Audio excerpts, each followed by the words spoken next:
Why, hello YouTube! Greetings from the Lazy Eyebrow Reviewer.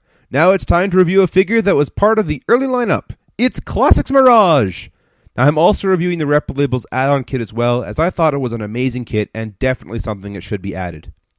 Mirage is a blue and white F1 racer. However, weirdly enough, he has an enclosed glass cockpit, which I found to be a tad strange, especially since you can see his face just peeking out and saying hello to the world.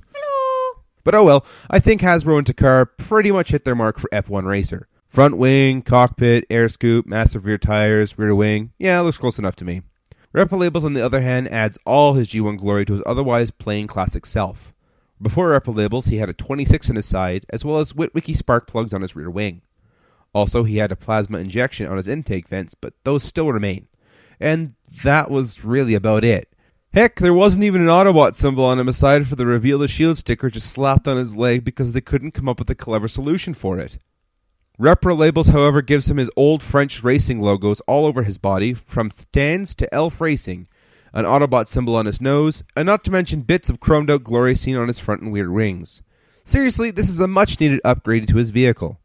And speaking of awesome paint jobs, here he is next to United Tracks, which, might I just say how amazingly glossy this paint job is? Easily, this Trax is infinitely superior to the RTS version and Sunstreaker, both who I'm sure approve of this paint upgrade. So on to transformation. Remove the front wing, which is a bit annoying to a degree, but I'll get to that. Unfold the rear section of the car. On the bottom, untab the arms and swing them out, and fold down the cockpit and intake vents, then swing the waist 180 degrees. Then push everything together until it lines up. Then swing the arms down and unfold the hands. Separate the legs, and excuse the laughing from my wife as I screw up this interview many times. And then peg the front wing into his hand for a weapon, and you're done. Are you done? Personally, I have to say I like this figure. It's well-rounded and everything seems to be in proportion. Where I do find faults, however, is with the robot mode itself, although it is a minor complaint. I'm not one for false parts, and unfortunately this is what Mirage has in two parts. The first one being that what you see here for a cockpit is just painted on while the real cockpit stays tucked into his back. Which is okay, I guess. The other one that really bugs me is the fact that the front wing, which becomes a weapon akin to a crossbow, I guess, isn't the front wing in the robot mode, which also has its benefits. If I could change one thing, however, it would be that the hands were at least the 5mm peg system, so that he at least could hold other weapons that look more better than this. But oh well, Wookiee bowcasters are kinda cool, I guess. Articulation!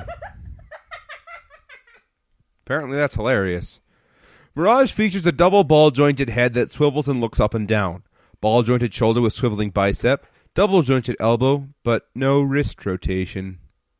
360-degree waist, ball-jointed hips, a double-jointed knee, and a ball-jointed toe. All in all, some great articulation.